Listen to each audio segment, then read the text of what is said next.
Everything is still new and somewhat shocking to BlueFace. A few weeks ago, he was paid $20,000 to sing 2 songs at a boutique's grand opening. When he invites women on the audience to remove their shirts, they comply.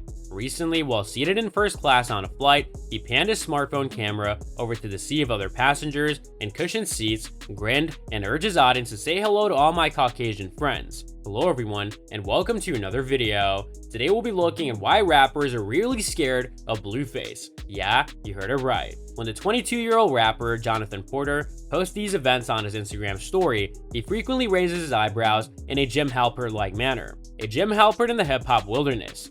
BlueFace's track, Tatiana, which recently peaked at number 9 on the Billboard Hot 100, has pushed him from local Los Angeles rap stardom to national ubiquity. This has accelerated the occurrence of increasingly improbable and bizarre events. The slow-tempo bacchanal with almost whispered boasts was originally released last summer, but has recently exploded, first as a viral sensation with accompanying dances, and more recently via 2 remixes, one with YG to bolster its street authority, and the other with Cardi B to ease its path into pop ubiquity. When BlueFace inked a distribution agreement for his first mixtape, Famous Crip, with Entertainment One Records in December, Nielsen Music reported that it was already receiving between 5 and 7 million streams per week. Alan Grunblatt, the label's head of urban music, predicted that Tatiana would be his most popular song since Bone Thugs and Harmony's double platinum #1 single, Crossroads. Getting to this point probably took about 25% music, BlueFace said, bordering on indifference. In his Denver hotel on a peaceful afternoon late last month,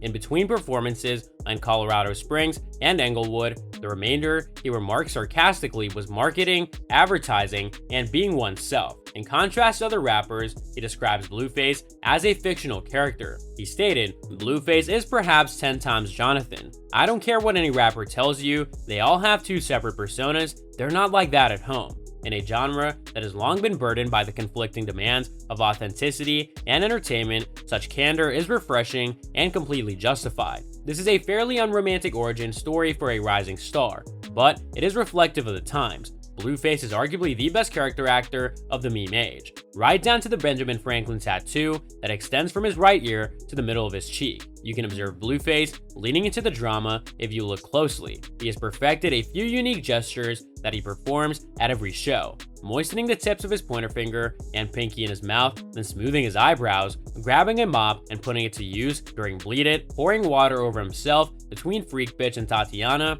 Then there's the dance, which is a humorously sexual bust down in which he tugs at the waistband of his pants while he vigorously writhes. His expression is often a combination of rough edge heartthrob and can you believe it. BlueFace's ascent is even more remarkable because his flow is so unconventional. On the sparse yet intense Famous Crip, his word arrangement has only a tenuous relationship with the music that he's rapping over. His syllables can be arrhythmic, and the endings of his lines frequently extend into the end like Wile E. Coyote speeding past a precipice with his legs still pumping. Occasionally he evokes the embryonic Los Angeles gangster rap of the late 1980s, as well as vocal eccentrics such as E40 and Sugar Free.